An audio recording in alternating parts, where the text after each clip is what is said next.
For a man who reveres his privacy, Prince Harry certainly has a knack for making himself the centre of global attention. This is a show for fearless debate, so let's have a fearless debate about Prince's privacy. Harry is seemingly addicted to invading his privacy, invading the privacy of his friends and families, and appearing in public places and making sure that everyone talks about them. He's currently at the High Court in London. He's flown 5,000 miles, which is a good thing to do if you're an eco-warrior, of course, watching your carbon footprint, to attend a case which involves the owners of the Daily Mail newspaper, accusing them of breaching his privacy. He's one of many celebrities that are down there. Now, the stage of a court case is all about procedure. There are no witnesses, no evidence, no box office material. The hearings take place today and yesterday and could have passed without anyone really noticing. But Harry wanted everyone to see him.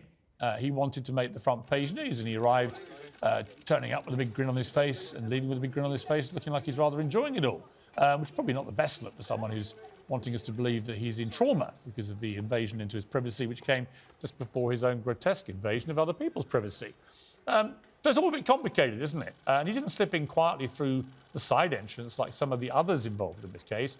He chose to parade past the TV cameras, barging past some paparazzi, and march through the front gates, using the media that he loathes to invade his privacy. You see the problem here? And he's loving it. Look at him, grinning away. What a laugh.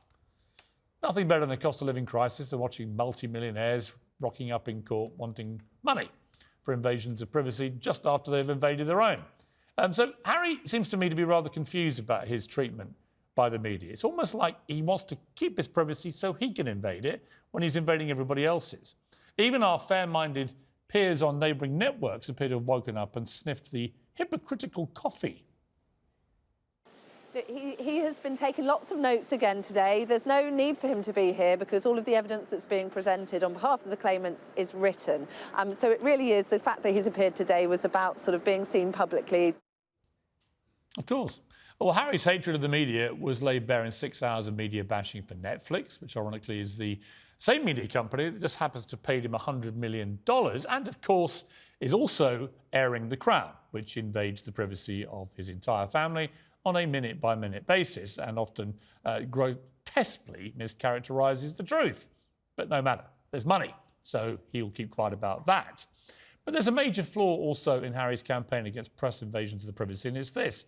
He's made his own privacy a ruthless public commodity, trading in his secrets and those of his family and his friends and sometimes even the people he lost his virginity to the highest bidders. The prince who fled Britain to protect, apparently, his family's privacy has laid bare every tawdry detail of his private life and theirs in this tell-all memoir, from drug abuse to intimate conversations with his father, the king, at his grandfather's funeral. He gave exclusive access to images of his children to the Netflix cameras. He toured TV studios discussing his frostbitten todger to sell copies of his book. He charged royal watchers $30 each to watch a live stream of a therapy session in which he again boasted about his drug use.